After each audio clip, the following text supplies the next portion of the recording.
Good morning dear students. बच्चों, कल मैंने आपको चैप्टर 3 बस की यात्रा का रिवीजन कराया था और कुछ पार्ट इसमें रह गया था जिसका आज मैं आपको रिवीजन कराऊंगी और इस पार्ट को कंप्लीट करा दूंगी। इस पार्ट में बच्चों लेखक ने अपने जो बस की यात्रा के अनुभव हैं वो इसमें प्रस्तुत किए हैं कि उन्होंने एक ऐसी बस की यात्रा की थी जो बहुत ही पुरानी जीर्ण शीर्ण टूटी फूटी बस थी और ऐसे उस बस में बैठकर जो है लेखक को कैसा अनुभव हुआ, इस सभी बातों का उन्होंने इसमें जिक्र किया है कि उस बस में बैठने पर ऐसा लग रहा था कि वो जीवन की अंतिम यात्रा कर रहे हैं और जो लोग उन्हें भेजने आए थे तो वो ऐसे भेज रहे थे जैसे कि वो उनकी उस बस में उनकी अंतिम यात्रा हो। और ये इस बस में जब लेखक बस वो यात्रा कर रहा था तो उन्हें जो प्रकृति के जो सुहावने दृश्य थे, जैसे कि रास्ते में पेड़ वगैरह पड़ रहे थे, नदियाँ वगैरह पड़ रही थी, उन्हें देखकर जो है लेखक को अत्यंत भय हो रहा था, क्योंकि लेखक को ऐसा प्रतीत हो रहा था कि ये जो है बस पेड़ों से टकरा ना जाए, नदी की खाई में गिर ना जाए। इस तरह से काफ़ी दृश्य जो कि सुहावने दृश्य होते हैं वो भी उन्हें भयभीत कर रहे थे। इसके बाद यह बस रुक गई, तब हिस्सेदार साहब ने इंजन खोला और कुछ सुधारा। बस आगे चली, उसकी चाल और कम हो गई। धीरे धीरे वृद्धा की आंखों में ज्योति जाने लगी। चांदनी में रास्ता टटोलकर वह रेंग रही थी। आगे या पीछे से कोई गाड़ी आती दिखती तो वह एकदम किनारे खड़ी हो जाती और कहती, निकल जा बेटी, अपनी तो ये उम्र ही नहीं रही।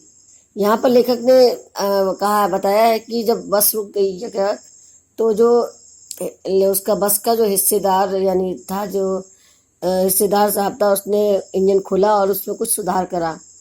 तो थोड़ी देर के लिए वो बस जो थोड़ा सा जैसे कि एक वृद्धा की आंखों की रोशनी चली जाती है, उसी प्रकार उस बस की आंख की रोशनी भी जाने ही लगी, यानी उसकी जो है चलने की शक्ति क्षीण होने लगी। चांदनी में रास्ता टटोल कर वह रेंग रही थी। जैसे एक वृद्धा की आंखें जो है रास्ता टटोल कर आगे बढ़ती, इसी प्रकार वो बस भी धीरे धीरे धीरे जो है आगे की ओर बढ़ रही थी। और एक कोई भी बस अगर किनारे कुछ आता है, एक गाड़ी कोई आती है तो वो किनारे खड़ी हो जाती है, जैसे कि एक वृद्धा कोई किनारे खड़ी होकर कह देती कि बेटी जाओ निकलो, अपनी तो उम्र हो गई। इसी तरह बस की हालत भी थी। आगे देखिए, एक पुलिया के ऊपर पहुंचे ही थे कि एक टायर फिस करके बैठ गया। मैं बहुत जोर से हिलकर थम गई। अगर स्पीड में होती तो उछलकर नाले में गिर जाती। मैंने उसे उस कंपनी के हिस्सेदार की तरफ पहली बार श्रद्धा भाव से देखा। वह टायरों की हालत जानते हैं, फिर भी जान हथेली पर लेकर इसी बस में सफ़र कर रहे हैं। उस सर की ऐसी भावना दुर्लभ है। सोचा, इस आदमी के साहस और बलिदान भावना का सही उपयोग नहीं हो रहा है। इसे तो किसी क्रांतिकारी आंदोलन का नेता होना चाहिए। अगर बस नाले में गिर पड़ती और हम सब मर जाते तो देवता बाहें पसारे उसका इंतजार करते। कहते ही, वे महान आदमी आ रहा जिसने एक टायर के लिए प्राण दे दिए। मर गया पर टायर नहीं बदला। यहाँ पर लेखक जो है बड़े हास्यपूर्ण ढंग से उन्होंने लेखक ने बताया है कि एक पुलिया के ऊपर पहुंचे ही थे कि एक टायर जो है फिस हो गया और वो जो है उसकी चाल जो है बस की धीमी पड़ गई। अगर उसकी स्पीड तेज होती तो जो है वो बस जो है नाले में उछलकर गिर जाती। और जो इस कंपनी का हिस्सेदार था वो पहली बार, जो लेखक ने उस कंपनी के हिस्सेदार की ओर श्रद्धापूर्वक देखा कि वह टायरों की हालत पता थी कि मेरी बस के टायरों की हालत ऐसी है, फिर भी जान हथेली पर लेकर वह इस बस को लेकर निकले।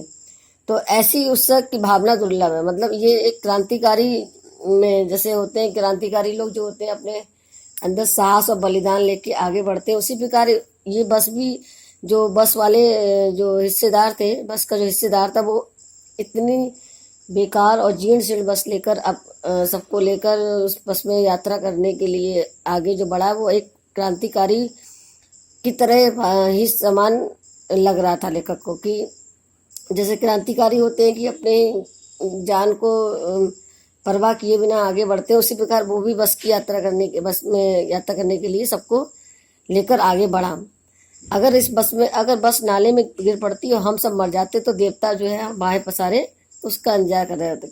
कहने का मतलब है कि एक टायर फिस हो गया और अगर वह बस नाले में गिर जाती तो ऐसा लगता है जैसे कि कि जो ऊपर देवता जो है हमारा हम मर जाते हैं, देवता हमारा बाहें पसारे हमारा इंतजार कर रहे होते हैं, क्योंकि एक टायर से ही बस चल रही थी, तो एक टायर के लिए प्राण दे दिए। जिस ऐसा कौन सा महान आदमी है जो एक टायर की से ही बस को चला रहा है, और तो इस तरह से वो उसने अपना टायर बदला नहीं, तो एक महान आदमी ही ऐसा हो सकता है जो एक टायर से के लिए अपने प्राणों को का बलिदान कर रहा है। दूसरा घिरा टायर बस फिर चली। अब दूसरा घिसा टायर लगाकर बस फिर चली। अब हमने वक्त पर पन्ना पहुंचने की उम्मीद छोड़ दी थी। पन्ना कभी भी पहुंचने की उम्मीद छोड़ दी थी, कभी भी पहुंचने की उम्मीद छोड़ दी थी। पन्ना क्या, कहीं भी कभी भी पहुंचने की उम्मीद छोड़ दी थी। लगता था जिंदगी इसी बस में गुजरनी है और सीधे उस लोक को प्रयाण कर जाना है। इस पृथ्वी पर उसका कोई मंजिल नहीं। हमारी बिताबी तनाव खत्म हो गए। हम बड़े इत्मीनान से घर की तरह बैठ गए। चिंता जाती रही और हंसी मजाक चालू हो गया। यहाँ पर आखिरी पंक्तियों में लेखक ने इस बात का वर्णन किया, कहा है कि एक दूसरा घिसा टायर लगाकर, यानी वो टायर जो फ्रेश हो गया था उसी जगह पे जो है ड्राइवर ने दूसरा घिसा हुआ टायर लगा दिया।